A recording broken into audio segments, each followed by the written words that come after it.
Boa noite. O Brasil fechou um novo acordo com a ONU para ampliar vistos para sírios. Por isso, o programa de hoje fala sobre refugiados. O país está preparado para receber refugiados? Qual a estrutura consolidada para isso? Como funciona esse sistema?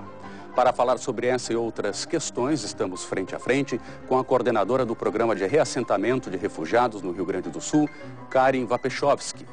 Em parceria com a agência da Organização das Nações Unidas para o assunto, Karen trabalha na Associação Antônio Vieira.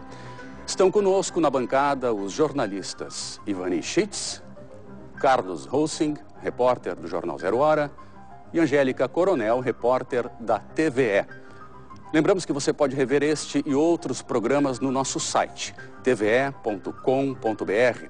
Você também pode comentar e curtir os assuntos do Frente a Frente em nossa página no Facebook. O endereço é facebook.com/FrenteAFrenteTVE.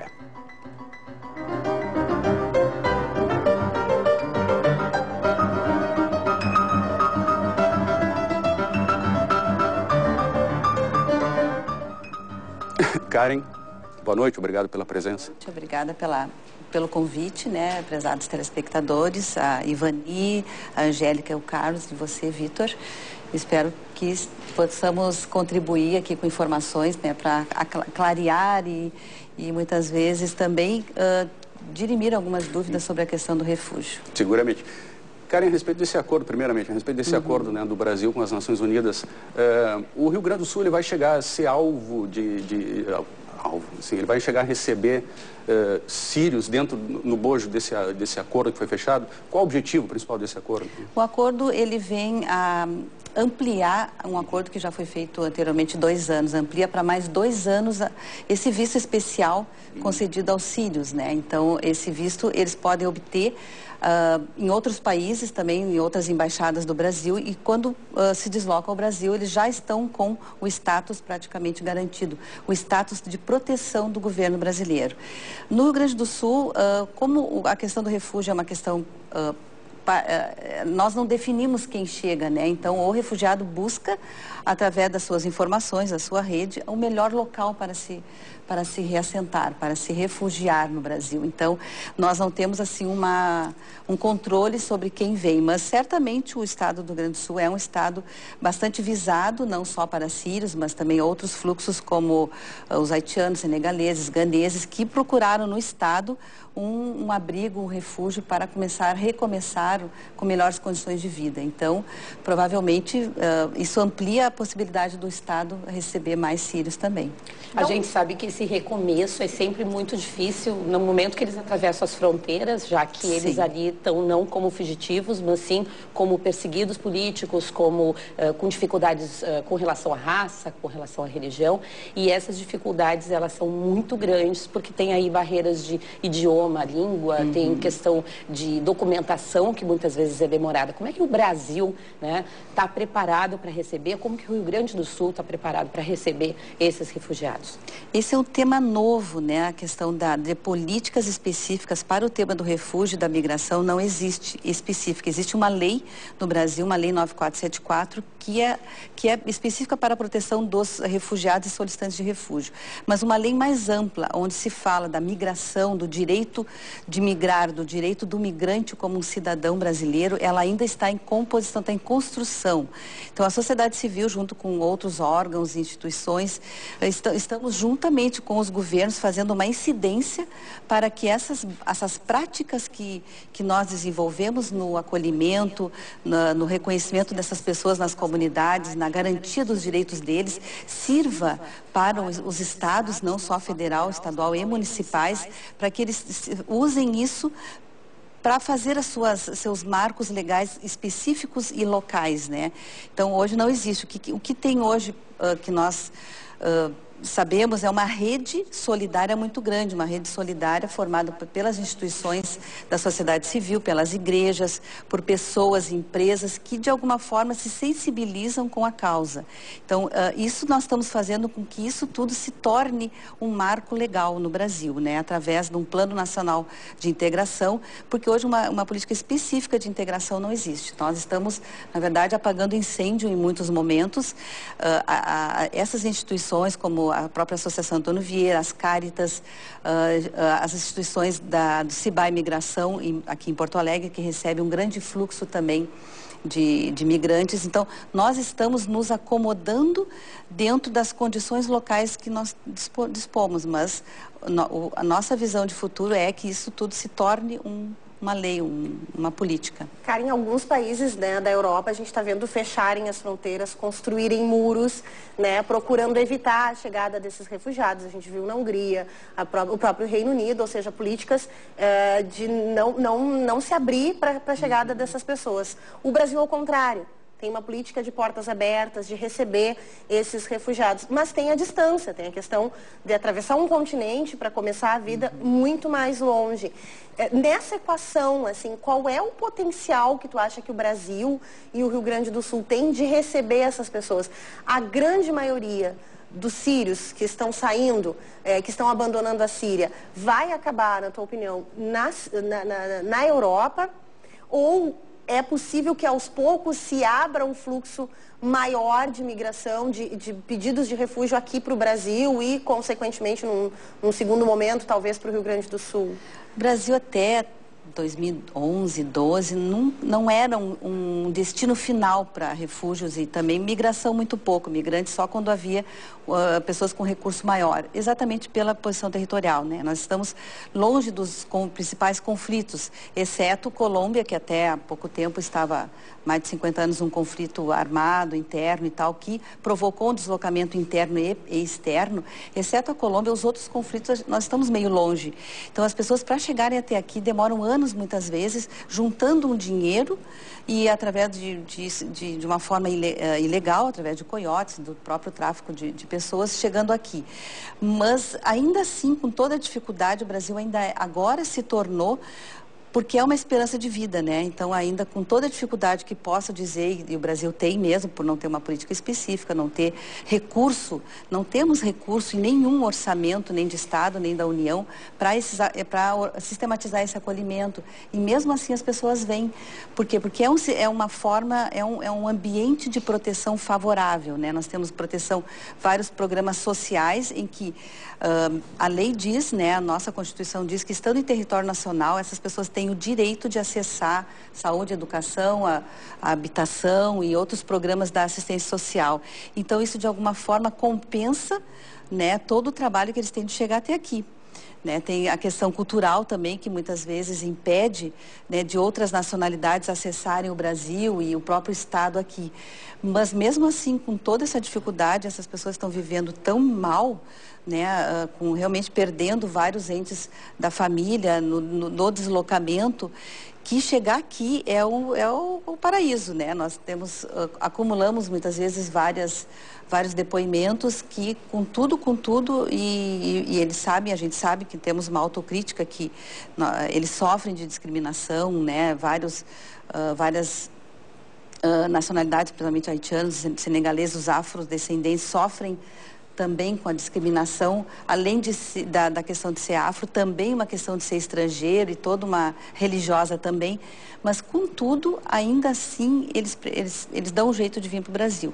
E isso aconteceu de uns 3 anos para cá, exatamente, não existia, não era rota normal de fluxo migratório para nós, né? Mas dá para se dizer que hoje o Brasil, mesmo sendo um país, entre aspas, bonzinho para receber esses refugiados, desenvolver políticas de se importar com essas populações que estão aí, de uma certa forma, oprimidas em seus próprios países, dá para se dizer que existe uma estrutura financeira hoje em condições de realmente atender a chega até ele esse recurso para realmente fazer da vida dele aqui uma vida melhor. A gente, analisando as estatísticas da ONU, vê que existe um crescente número de refugiados no Brasil, especialmente aí nos anos depois de 2010. Então, hoje são 8.000 refugiados cadastrados, fora todos os que estão aí em condições de solicitantes. Como é que está essa estrutura financeira hoje, Karen? Essa estrutura não existe, né? Na verdade, ela não temos no Orçamento Geral da União, nem dos estados e municípios, um recurso próprio específico que garanta essa infraestrutura básica, né, e necessária. Porque o refugiado, solicitante, o próprio migrante, ele é um cidadão em alta vulnerabilidade, mas ele também não fica para sempre vulnerável. Então, a ideia deles, quando vêm para cá, é trabalhar. Né? Então, ficar pendurado na assistência é o que menos eles desejam, embora muitas vezes a ideia dos brasileiros é que realmente rechaçam essas pessoas pensando que vão pegar meu emprego, a minha ficha no SUS, né, a minha vaga na assistência social, né, a minha Bolsa Família, mas não é, né? Pelo contrário, eles nem têm conhecimento de todo esse sistema de proteção social que nós temos, mas eles têm direito, mas eles vêm para trabalhar, né? Então, a ideia é que eles nos passam, assim, é muita força de vontade de buscar o dinheiro, né, para poder viver aqui e mandar para a família. Tanto isso é verdade que eles trabalham e trabalham bastante. Vou dar um exemplo, eu estava semana retrasada num supermercado e na minha frente tinha um senegalês e ele abriu a carteira e tinha vários cartões. Vários cartões, ele tinha mais cartões do que eu na minha carteira. Então, aí, realmente, ele tinha cartões de lojas, cartões que ele usava para fazer suas compras, enfim. Mas demonstra mesmo aí uma força de trabalho que... inclusive essa força de trabalho, nós que trabalhamos nesse segmento também de proteção e garantia de direitos dessa população, nós tememos por um tempo, por um momento, que também fosse explorados, né? A questão do trabalho escravo, do trabalhar mais sem vínculo formal. Então, nós fizemos uma incidência muito grande junto ao Ministério do Trabalho, a Delegacia Regional do Trabalho, para que aconteçam essas supervisões, essas visitas a empresas que, notadamente, nós sabemos que empregam haitianos, senegaleses, né, e outros fluxos aqui. Então, mas aí tu está falando, né, tu tá falando dos imigrantes. Só que muitos haitianos, por exemplo, pedem, na chegada ao Brasil, se apresentam como refugiados, fazem esse pedido de refúgio.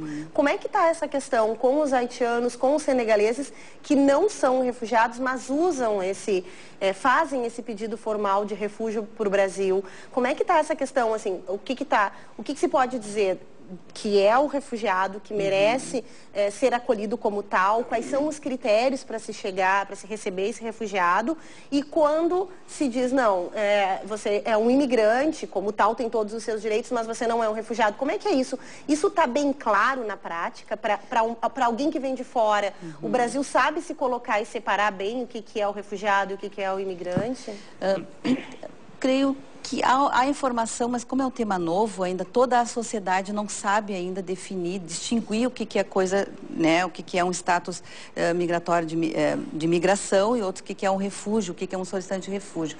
Eles podem, isso lhes é instruído, porque existe uma rede de informação, né, que nem eu falei, que pessoas que procuram os próprios coiotes, né, outros sistemas de deslocamento, né, pago, né, eles sabem muito bem como é que funciona as leis dos países.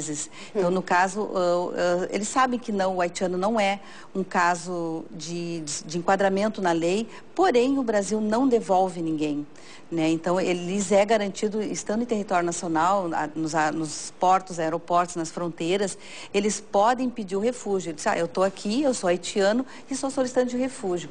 Então, ninguém pode negar isso, tampouco a autoridade de fronteira, a Polícia Federal não pode. Então, no momento que eles se declaram solicitante, ele é, então, resguardado esse direito, ele preenche um formulário, ele passa, então, a ter o direito a uma carteira de trabalho, a um CPF, durante 364 dias, que foi ampliado esse tempo de 6 meses para até 1 ano, né? Não deixa completar 1 ano. Mas o que aconteceu? Acontece do ano passado para cá. Deu um boom de solicitações de refúgio, exatamente por causa disso. Foram quase 54 mil processos de solicitação de refúgio que foram parar no CONARE. E toda vez que o solicitante de refúgio, ele tem o direito de que o caso dele, o processo dele, seja analisado individualmente.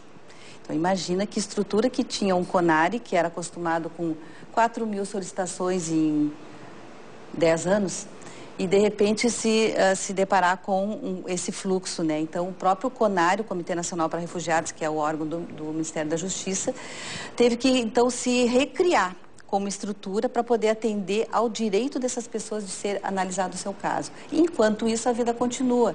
Então, eles puderam, então, trabalhar, eles podem trabalhar e seguir a vida aqui e está tramitando, né? Exceto quando quando há uma combinação entre CONARE e CENIG, que é o Conselho Nacional de Imigração, que esses casos que não se enquadram em lei, que estão abarrotando as salas, porque eu visitei as salas do CONARE, tem processo pelo chão, pelas prateleiras, tem de 5 pessoas, o CONARE ampliou uma equipe para 25 pessoas, e para trabalhar os oficiais de elegibilidade exatamente para poder fazer essa avaliação caso a caso. E, enquanto isso, eles têm essa permissão de circular, de trabalhar, de ter o CPF, até que o seu caso seja julgado. E isso pode demorar mais 2, 3 anos.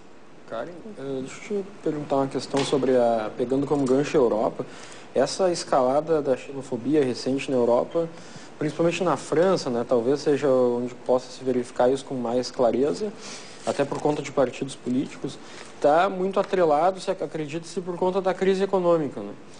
Porque sempre que tem uma crise econômica, parte da população, até significativa, aponta os migrantes como pessoas que estão ali tomando empregos, né, e aprofundando dificuldades, etc. E o Brasil agora está vivendo uma crise econômica bastante severa, né, e ninguém sabe exatamente quando que ela vai acabar. E virão agora esses imigrantes sírios, refugiados, né, no caso dos sírios, realmente são de fato refugiados, né, estão fugindo de uma guerra forçados. E vão cair aqui num contexto de uma crise bastante importante, né, bastante significativa. Se a gente pegar pelo viés dos haitianos e senegaleses, vai ver que já tem um processo aí de frustração bastante grande, né, entre esses imigrantes. Pelos dados aí que a gente tem conhecimento, cerca de 45 mil haitianos já entraram no Brasil desde 2010, estima-se que 10 mil foram embora, né? Porque por vários motivos, né? Não conseguiram emprego, ficaram desempregados, subhabitação, marginalização, preconceito. Nesse contexto aí de crise, como é que os sírios e os africanos e os caribenhos chegam aqui ao Brasil? Porque me parece que há um processo forte aí de marginalização deles, né? Por conta da falta de políticas públicas e da crise também, né? É uma das opções, é um caminho que a gente visualiza de futuro, é a questão da marginalização, é o que pior pode acontecer, né?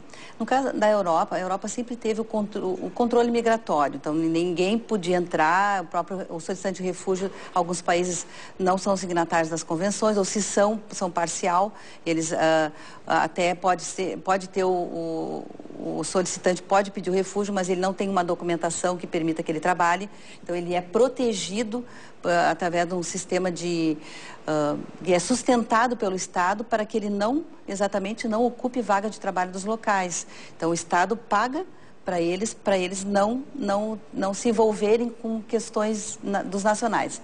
Bom, mas no Brasil temos várias tendências, alguns cenários importantes. Pode ser que, na pior das hipóteses, que se concretize essa questão da marginalidade, mas nós acreditamos que nós, como sociedade civil, e como nós estamos envolvidos com várias instâncias que estamos pensando isso, né? Então, como que a gente pode ajudar para que isso não aconteça? Porque, mesmo com crise, nós temos uma deficiência de mão de obra muito importante em vários segmentos da indústria, mesmo na construção civil, que diminuiu bastante, né, a oferta, mesmo assim, nós recebemos ligação de empresários semanalmente oferecendo na área da construção civil, em hospitais, claro que são postos de trabalho,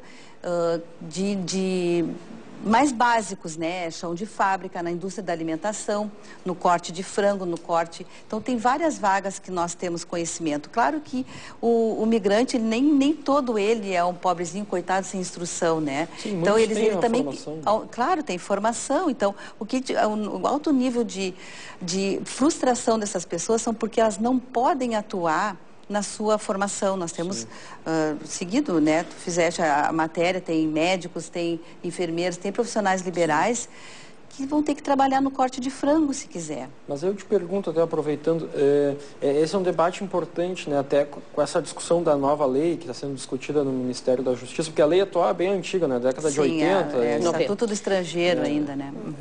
Então, essa discussão aí da validação do diploma do imigrante aqui, qual é a posição que vocês têm assumido, como que isso poderia ser feito?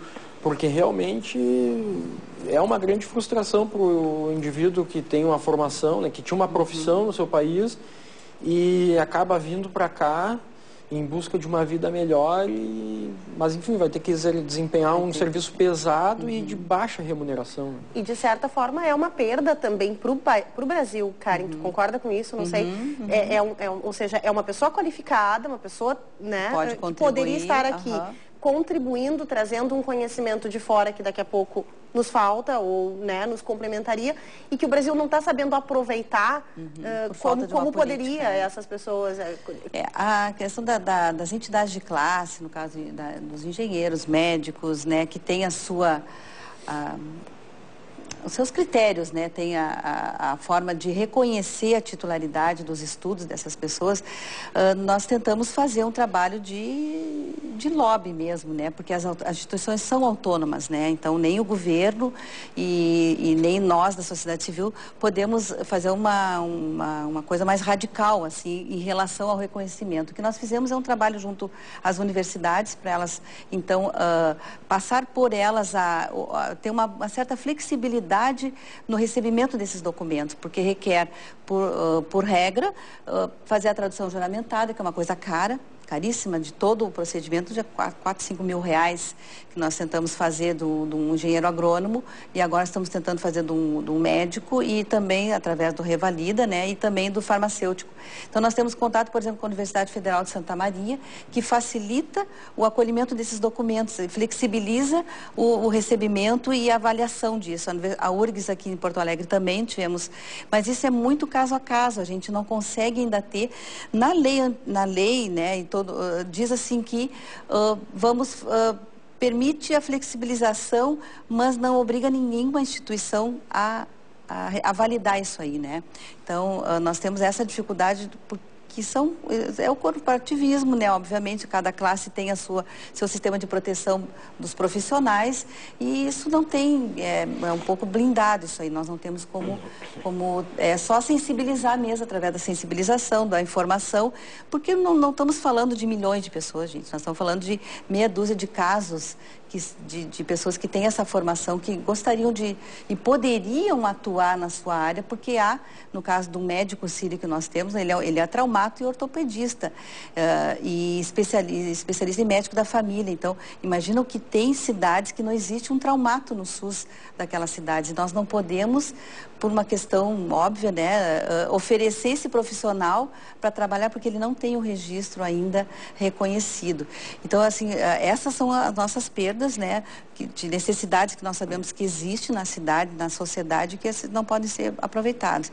Então, o que nós fizemos agora é fazer uma sensibilização mesmo. Não existe. Esperamos que com essa aprovação da lei de imigração e com que haja um plano, uma política, porque depois é uma caminhada. Tem a lei, depois tem a política e os planos que decorrem dessa lei, né, os planos de integração, os planos específicos para cada demanda que aparece.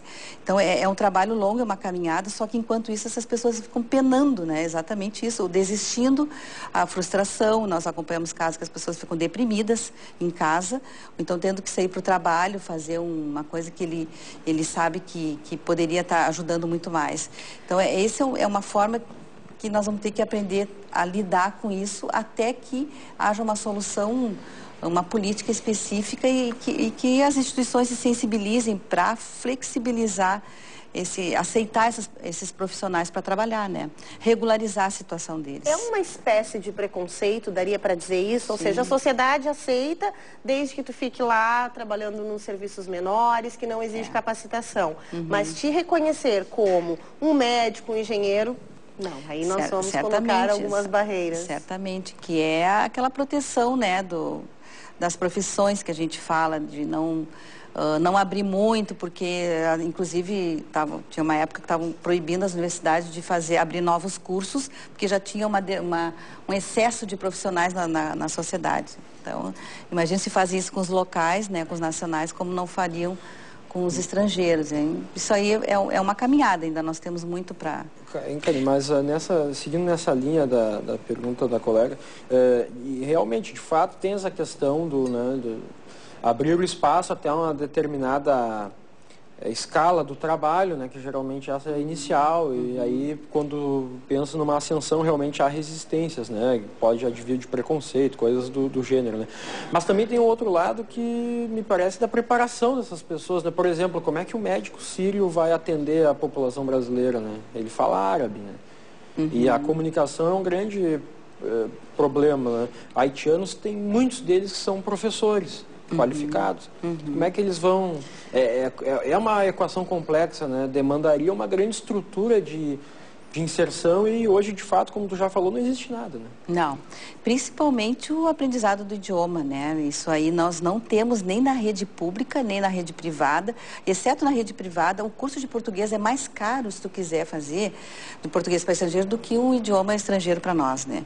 Então, ele é o dobro do valor. Então, nas instituições, eles vivem disso, eles cobram a aula de português. Então, nós também estamos tentando que na rede pública do Estado se coloque à disposição algumas escolas que desenvolvam essas aulas de português para estrangeiros dentro da rede pública. Isso sim seria uma super participação do Estado na preparação dessas pessoas, né? É a grande barreira? É a grande barreira, que é o idioma. Existem algumas instituições, tipo a Igreja da Pompeia, aqui em Porto Alegre, que tem um trabalho forte nessa questão do curso de português, né? Tem. E é interessante ver que eles ali aproveitam bastante essa oportunidade que é dada na paróquia, porque vão ali, aprendem 2, 3 vezes por semana, enfim.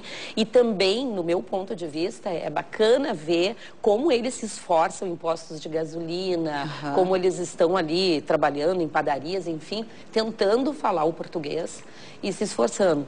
Mas eu li recentemente a respeito de um grande ato que foi realizado no centro do país, contra ações de xenofobia. E aí eu te pergunto, chegam até vocês muitas denúncias deles, reclamações, enfim, como é que é hoje o cotidiano desse estrangeiro que está aqui? Esse olhar do brasileiro sobre ele, esse olhar de preconceito, como a Angélica falou, que muitas vezes, infelizmente, acontece, porque a gente vive uma situação, como o Carlos falou, uma situação inegável de recessão no país. Então, como é que está essa problemática nesse contexto hoje do Brasil? Karen, eu tenho que pedir a gentileza para responder no próximo bloco essa pergunta, pode ser? Claro. Frente a frente, faz um breve intervalo, já voltamos.